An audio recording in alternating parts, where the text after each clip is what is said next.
with all going on in this text, why are you talking to me first thing? Why is your opening sentence about masculine men? Because the text says that the men beyond the river was their nickname. The king and his officials, those from the Persians, referred to them as the men beyond the river. Did a little exegetical work on the men beyond the river. What it said is they were called. Let me help me in my Greek here. Dr. Johnson can help me. Pastor Michelle can help me.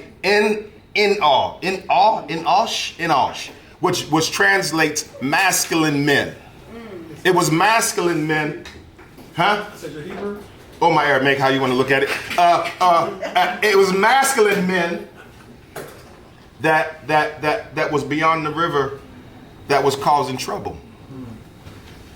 They were causing trouble because they began to believe that God could rebuild what had been torn down. The backstory behind this whole thing, I said it was locked up. They were fresh out of Babylonian captivity. Babylon had finally been conquered by the Persians, and now because they had been conquered by the Persian emperor, the Persian first says, listen, y'all can go ahead home. Say what again? Y'all can go ahead, y'all can head on home. We can do what? Y'all can go home. They get home and they're chilling. They finally are building life again. Come on. None of y'all probably haven't been locked up. Y'all know nobody that ever been locked up. Somebody said. Yeah. But when I did a little research in the prison system. Come on, research. Not that much research. My research was a 24-hour research. You know, I had to research for 24 hours. But I did go into the prisons for 4 to 5 years teaching. And what I found out is that when you come home, you have the biggest expectations and the biggest ideas about what you're going to do with your life.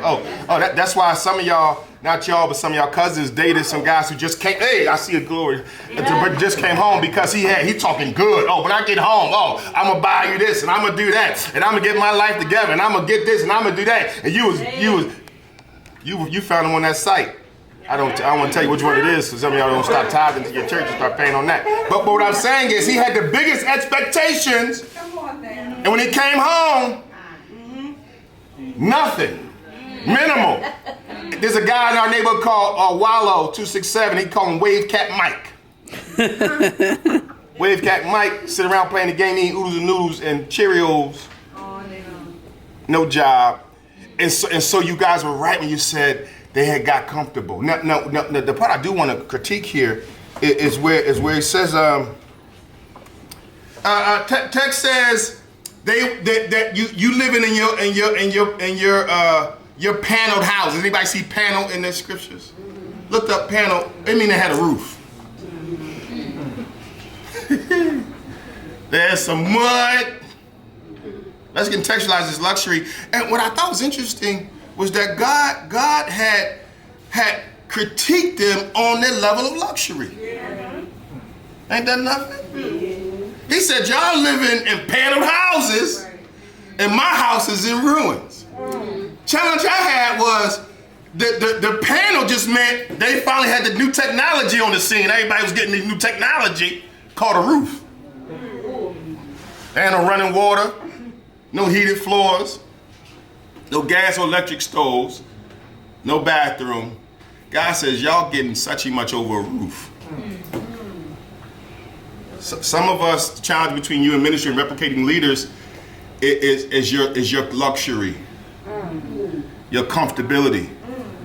And if God will come at a group of people fresh out of jail over having a roof and forgetting about him, how much more will he come at you that pull off of your S-class, or at least a D-class? If you're going to replicate a leader, you can replicate disciples, you're going to have luxury and longevity. Got it? He said y'all ain't supposed to have the luxury rooms. He just said, how come y'all did a good job building? Y'all walked in y'all's house, it's immaculate. This is nice. This is nice. And here, if I take my shoes off here, there's the white carpets, and you got nice, and everything is nice. 3 bathrooms, 4 bedrooms, master suite, nice backyard, curb appeal on fleek. He said, but my house is struggling. Let's go further. That's a little bit of history. Because Rubal led the charge in the rebuilding. What you probably did not read yet was that they had a lot of contention in the rebuilding. And they were not liked for the rebuilding. I once heard it said, 5-star people want 5-star ministry. I heard recently, my own brother said, Pastor, you're going to attract who you are. That's it. Yeah, that's it. That's good. 5-star people want 5-star ministry. What that means is, if you don't have enough pride in your own domicile, how you gonna have pride in God's domicile? Come on now. Yeah. And you can have pride in your domicile, but God is saying, don't get funky with me. If you like nice stuff, if you like your bills paid on time, huh? If you like your bathroom clean, you don't want nobody, come on. But then when you come in my house and you don't complain, they nobody clean these bathrooms, didn't you see it? Oh, that's your job. You gonna go tell the deacons they didn't get the bathrooms together. As you walk out. Cause they ain't your level. You a minister now. I'm ordained to do good works. Anyway. 5-star people want 5-star ministry. So if you're a 5-star, how many 5-star people I got here? 5-star, you 5. Well, everybody out there, come on, don't give yourself 3 stars. Nobody want to come to that hotel. Everybody 5 stars.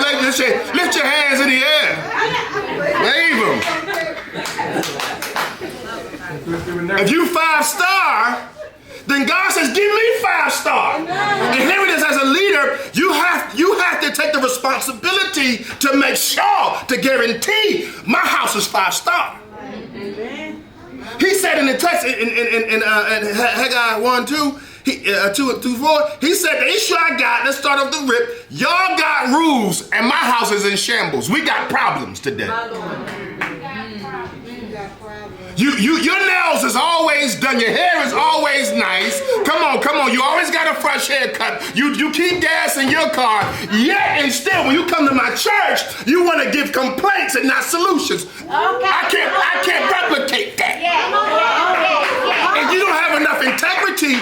Slow down, Pastor Van. You don't have enough integrity. I get hyped. You don't have enough integrity not to even complain to the new people.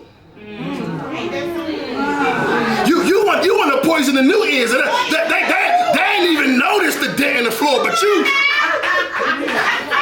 It's something good, man. How you gonna replicate? Somebody said earlier, you gotta replicate. You can't complain on the house you're supposed to be a leader in. Come on now. When the pastor say it's time to shout, you can't be quiet. Open your mouth, O ye gates, and tell them. Because when new folks come in, they look for something to replicate. They watching your worship. I'm preaching better than I thought I would. They watching your worship. And if your worship funky and stank, if you bring your problems to church every Sunday, and you at the door, so give me 5-star presentation. That's why we had Sunday's best. Because we realized we was coming through antebellum South, we was coming through slavery. I might have rags all week long, but on Sunday, you're going to get my best. You're going to get my, I might be dealing with a bad husband, 2 bad kids, and a broke toe, but when I walk into the house of the Lord, my hands are lifted. My mouth is open. Palpitating with the glory of God, because I believe and giving God my best. Explain to me as a leader. Now you might go through it. Y'all got to talk amongst yourselves. But if I'm new to the ministry, I don't want to know you still smoke weed.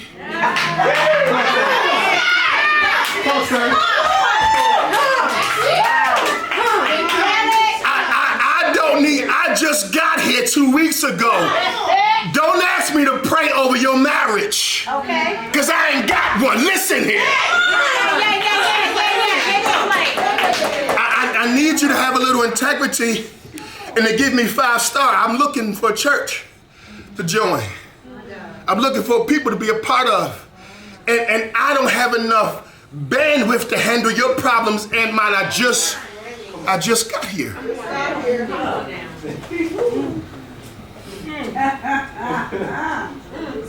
I don't have enough strength to deal with the church's problems. I don't need to. I just need a word from the Lord. Come on now. And a hug from my neighbor. Yes. And a smile on your face. Yes. So I can have some hope that everything's going to be all right. Yes. Just fresh out, looking around. It's nice right here. What's been going on in the neighborhood? You know, such and such grew up. I remember the gentleman when Zoe walked in, like all of us. Whoa, I remember when you was, she sprouting like a root, ain't she? You know, I'm not saying he was locked up. Just didn't see Zoe in a while. So watch this here. They fresh out of Babylonian captivity that the Lord put them in because of rebellion. And now they've been released from bondage to build. Right. Preacher, talk to the folks quickly. God says, I released you from the bondage of your addiction to build. I released you the bondage of that abusive relationship to build. I released you the bondage of stinking thinking to build. I released you from the bondage of having lack and not enough to build. Don't be them folks that get your refund check from the government. Some of y'all had them PPs too. I saw your name on the list. We coming. No, I'm just joking. I pray. To enough, and I'm taking you to more than enough. Some of y'all at more than enough to build. Mm-hmm. They were in captivity. They had been there for 70 something. They had been locked up, y'all. What that meant is they could not worship. You know Shadrach, Meshach, and them that story comes out of the captivity now. Yeah. You saw how times was when they couldn't worship, they couldn't pray when they wanted to. They would throw you in the fire and burn you alive. They coming out of some rough times, you know. They coming out of bondage, and God said, I brought you out of bondage and gave you the first female, Come on, Supreme Court. Come on now. Come on, give her a hand, y'all. Come on. So that you can build. So the challenge we have, if you're going to replicate leadership, they got to see you building the house of God. Yeah. Give me a glimmer of your testimony, but give me more of your building acumen. What have you built since you've been here? I've been here 5 years, 10 years, 15 years, 3 years, 3 months. Okay. What have you built? The leaders of the church are different right now. I applaud them because they are building. Most of them are building a ministry, and they literally, it's like building an erector set. And I'm teaching literally. They're like, what are we doing? I am teaching you how to build. And they want to yell and fuss and make my life difficult. That says, you can start building day one. First, build your heart. First, build your integrity. First, build your life. First, build your biblical knowledge. But also, I remember same story. Nehemiah's story says they had a gun in one hand, a sword in one hand, and a trowel in the other. And so I'm very akin to saying, as soon as you show up to the job site, to the church, Tara. I said, where's Tara? Behind the camera. Hey. Let me see the camera right quick. I'm gonna turn and put it on you. I'm messing you up. You don't play with me? Give Tara a hand, y'all. I really wish I got ready this morning. We met Tara during the riots. We didn't come to Baltimore when y'all was dealing with that situation. We stayed out here. Y'all was going crazy. And then Freddie Gate jumped off. We said, y'all better do y'all thing, boy. But it came to Philly a few years later with George Floyd. In the book I've been reading lately, There's a Revolution Outside My Love, talks about how We are living in an unprecedented revolutionary era. People have lost loved ones, livelihoods, homes, and even their own lives to COVID-19. Historic protests erupted in the summer of 2020 over the constant brutality against Black Americans, galvanizing a lyrical and a revolutionary outside. We saw cars burning. We saw tear gas. My students were in the middle of it. And God says, I know everybody is home and the church can't meet, but you got to get out there. What? If you're going to build in this current context and get people to follow you, the people are out there. And they're protesting against something that's biblical. The Bible says whenever blood was shed in the Old Testament, the job of the priest was, if it was in the proximity of the tent, of proximity of the community, then it was the priest's job to seek out who caused the murder. And God says, don't think that just because you are a church with a church building and a church acumen that you don't have a responsibility out there. So I had to put on boots and sneaks, and we found ourselves outside in the middle of it. And remember the testimony of the police officers and the soldiers as we were protesting outside is documented on Facebook. We got receipts. They said, when you guys were here for the last 8 or so hours, we never saw what we saw today. We said every day we've been here on these streets in downtown Philadelphia in front of the Frank Rizzo statue. We had bottles thrown. We had tear gas. We had people spit at us. We had to go to war every day as they marched, and hundreds of people coming to We Prepared. But today, whatever you guys were doing, when they got to us, they redirected from throwing bottles and throwing rocks, and they redirected to the worship. And God says if the church don't get involved, the church misses an opportunity to show that we are about the rebuilding of the city. So we're on the Art Museum steps, and Tara's there, and I can tell testimony, and she was out there, didn't know her from Adam's House Cat, and that's Dr. Walter Scott Tommy told me that. I didn't know her from Adam's House Cat, and watch this, and Tara was out there protesting against police brutality against African American men. Tara was out there, you missing this thing, was out there protesting against the violence from police African American men, and God said that's why you had to be here. How somebody else gonna protest against the problem? Tara said, I got an idea. I want to do workout and work. I want to do workout for change. I said, yeah. What does it mean? I want to work out and have people to do working out. She got her own testimony. She can tell her one day, I'll do that. People can change their lives. I said, we can come back here tomorrow and we can do this again if you want to partner. She said, I love the partner. I said, let's call it workout and worship. I like it. I love it. Hey, let's do it. Next thing you know, we had our band, our church, our worship leaders, our leaders out there, and we were out there worshiping in the middle of protests. And from that day, she became a leader in the Church of God.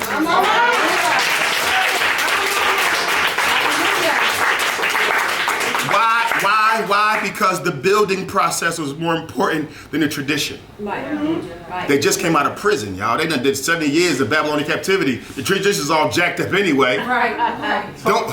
When we came back into the building, don't go back to all that stuff that you worship online for 2 years. Don't come back now. No, sit down. Don't stand up. Stand up. Don't sit down. Where this over? You was worshiping in pajamas in your bedroom for 2 years. Don't get such much on me. Some of y'all was faking the phone, had screensavers on. And you know you was at your boyfriend's house. Preach, Pastor! Amen, Dr. Johnson! Amen!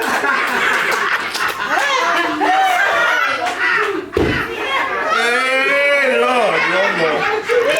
Put 100% to your physical temple. We got good on that. One of the examples that came out of my study was there was a young lady recently who was complaining on vacation. She said, I am a 10 physically. I work daily on my body. I work daily in eating and dieting and exercising. I'm a -5 spiritually. She could identify. When she comes to your church, or he comes to your church, he's buff, he's ready to go. He is, according to the world standards, a 10.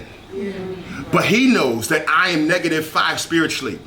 Can you not leap upon him and say, I'm a wife? Can you not leap upon her and say, I'm a husband? And allow them to get their spirit to a 10 to match their, come on, huh? They ate but wasn't ever full. They got money, but the bag had holes in it. I'm gonna be very clear. I say nothing else. God is saying your desires for prosperity, that's prosperity, harvest, crops, literally money, The text is makes no apologies, saying, listen, if you are not about building my house, do not expect me to look out for you financially. Right. Just think it for a second. I would, if I had more time, I'd have made it pretty, but I got less time, so I got to get gangster. The text is very clear. You sow in season, ain't get nothing. Oh Jesus, you dating but ain't going nowhere. You going to work, but you still can't pay your bills. He said, listen, and he is not saying I show up all the time for every service. Right. That's not what he said. He said, I need to know that in the uncomfortable state, I can trust you to build. I need to know if I'm going to open up my checkbook and let you write stuff, come on now, and let you write checks for buildings. And I mean, Dr. Johnson, I need a couple $100,000. He said, I need $3,000 from you. I said, I know you already got it. Why? Because since I met you, you've been building the kingdom. You got a checkbook. What else do you want? What else would you like?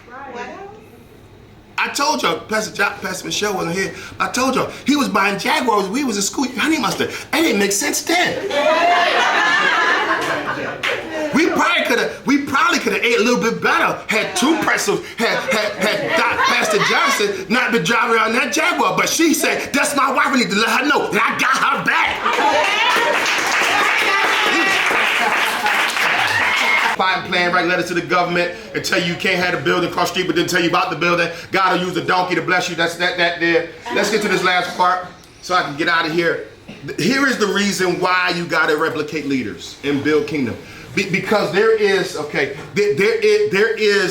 research done, the benefits of church, financial, to the world. When I first started Church Done Different, it was called New Mercy Worship Center. Church Done Different was our hashtag, our tagline. And God said about 5 years ago, change the name to Church Done Different. I said, huh? He said, change the name. He said, well, there's work done. And the research done was this. They said, what is the benefit of the church to the community financially? In the context of those who are addicted to drugs and alcohol.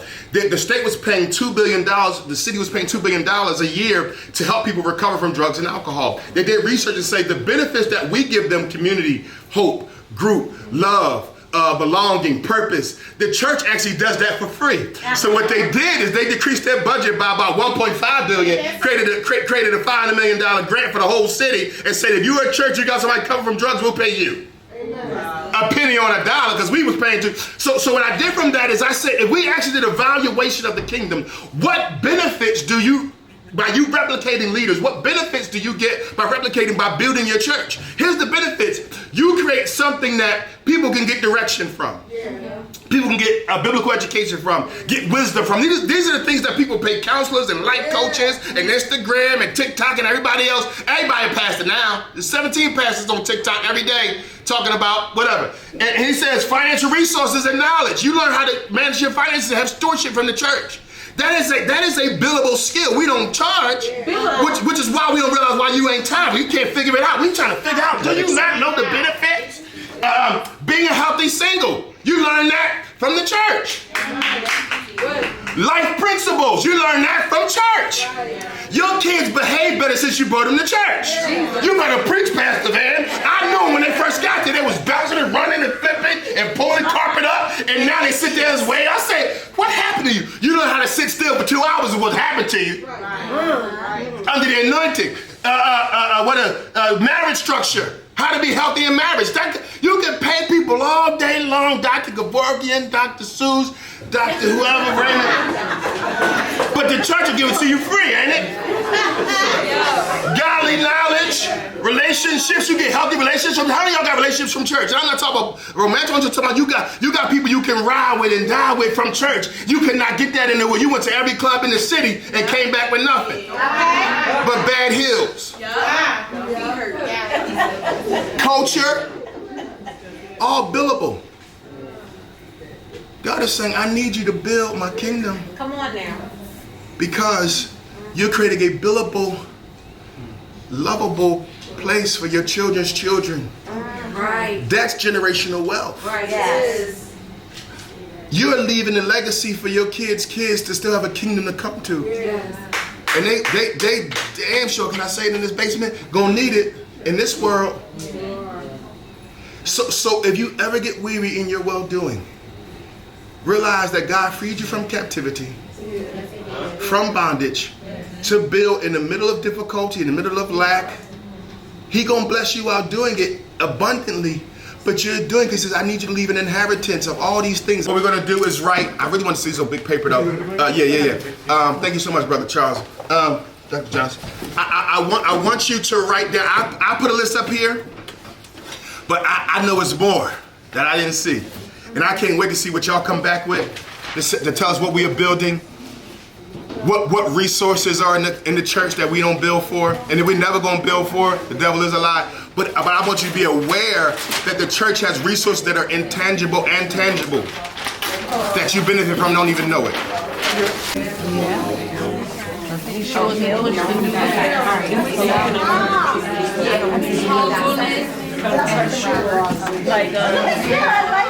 What about family? Lifestyle management. Lifestyle, Marriage nice. counseling. Marriage counseling, nice. Entrepreneurship. Entrepreneurship, that's amazing. 3 things. Healthy parenting. Healthy parenting. Conflict resolution. Oh, Jesus, help us. What else? Huh?